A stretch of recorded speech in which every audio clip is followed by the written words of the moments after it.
guys, dito ako ngayon para bigyan kayo ng tip kasi may napanood ako. So ngayon gusto ko siyang i-share sa inyo. So ngayon guys, kung nasa public place kayo tapos kailangan niyo ng tulong, ito yung natutunan ko. Dapat itong sign na to, kung ganyan, ibig sabihin yan na abuso ka o kailangan mo ng sakololo.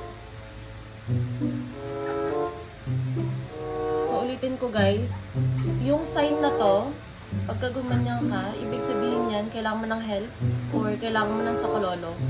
So dapat lagi niyong tatandaan yung sign.